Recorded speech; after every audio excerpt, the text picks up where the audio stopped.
question 33C, you have a function machine, you have 1 as the input, then you have times 2, then minus an unknown would give an output of one whole number 1/2 or 1.5. The input in this function machine is 1 and the output is 1.5.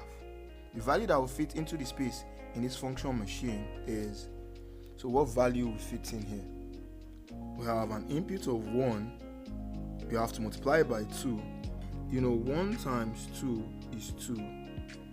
So here we have 2. You have 2 minus a value should give you 1.5. 2 minus what will give you 1.5? This might not be something you just get at a click. So you have to assume a value for this.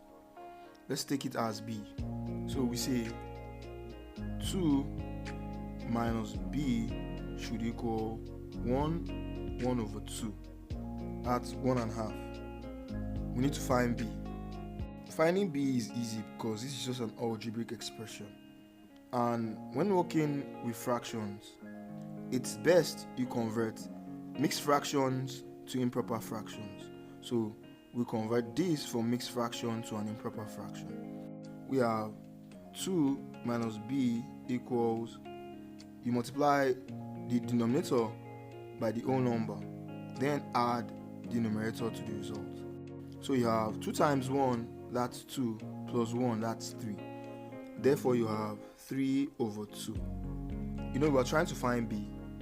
And the thing about finding b is making b stand alone on one side, be it on the left or on the right. And also know that when you're having a negative sign or a positive sign in front of a number or an algebraic expression, like in this case, that expression or that number owns the negative or the positive sign in front of it. And normally we're meant to have our unknown on the left, and this 2 with the positive in front of it, though hidden, would have to go to the other side. But here you'll be having negative b. But why not take the negative b to the other side? It turns positive, and take this 3/2 inside. So you don't have complications as regards negative while solving this question. So we take the minus b over the equals to sign, it turns to plus b. And while at that, we are taking this 3/2 inside. Note it has a positive, so we're moving it inside, it's turning negative. Standard in math for this, you say add b to both sides.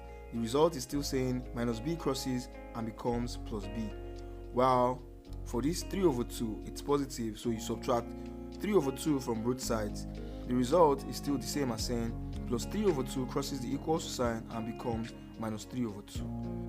So we are doing a double movement. We are moving minus b to the other side, we are moving 3/2 to the left.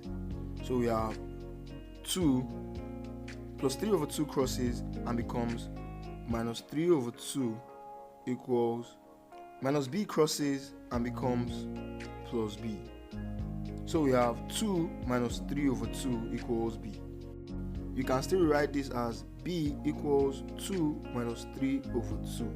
Still the same thing, you just switch the sides. It's allowed in math.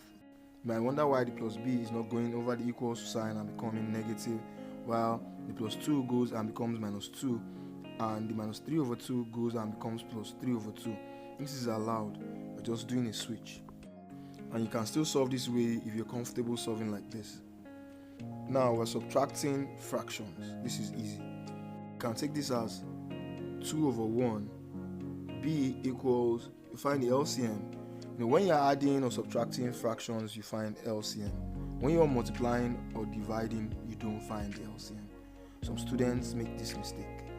Get this clear. We come to this LCM of the denominators, which are 1 and 2, is 2. So the LCM of 1 and 2 is 2. Then you go 2 divided by 1, that will give you 2. The result, you multiply by the 2, which is the numerator of this fraction. 2 times 2 will give you 4.